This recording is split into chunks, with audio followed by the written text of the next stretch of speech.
Alors, je vous ai dit à la vidéo précédente que la concentration molaire, c'était le rapport du nombre de moles par le volume de fiole. Je vous rappelle, les écritures scientifiques vont vous être utiles, notamment si vous travaillez avec des millilitres.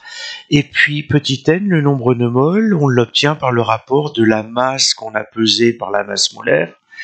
Mais on a une autre relation qui est beaucoup plus directe quand on est au laboratoire. On va obtenir la concentration molaire en calculant le rapport de la concentration massique qu'on a calculé auparavant par la masse molaire du composé ionique en question.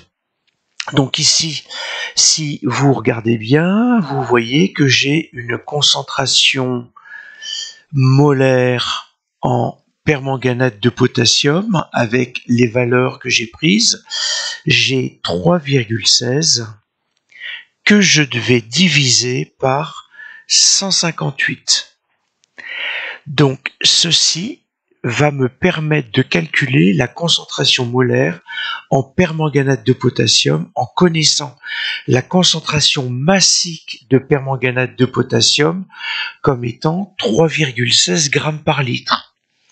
Donc, je vous laisse faire le calcul et puis surtout, on va produire la même chose avec le sulfate de cuivre.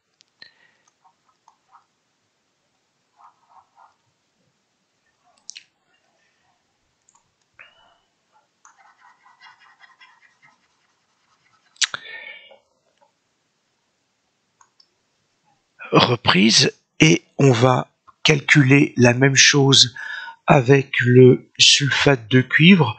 Faites bien vos lettres et vos chiffres, respectez les tailles, c'est un grand C petit u, je vous rappelle, pour le symbole du cuivre, et donc là je vais avoir 3,18 divisé par 159.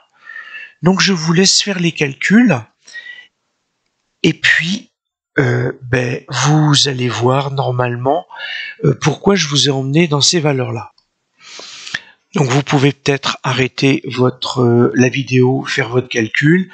Normalement, vous devez trouver 0,02 mol par litre, ou si vous préférez 2 fois 10 puissance moins 2 en écriture scientifique, mol par litre. Et ici aussi. Alors, vous allez me dire, c'est normal parce que les masses molaires sont très proches. Mais tout l'intérêt de la concentration molaire va être là.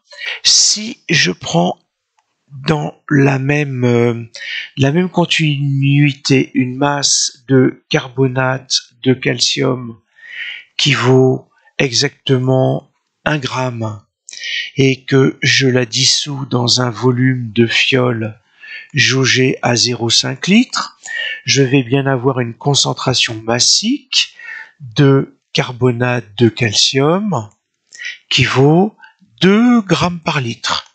Donc je suis loin des valeurs qui sont là. En revanche, si je veux calculer la concentration molaire de carbonate de calcium, tout l'intérêt va être là. Je vais diviser la concentration massique que je viens de calculer par la masse molaire.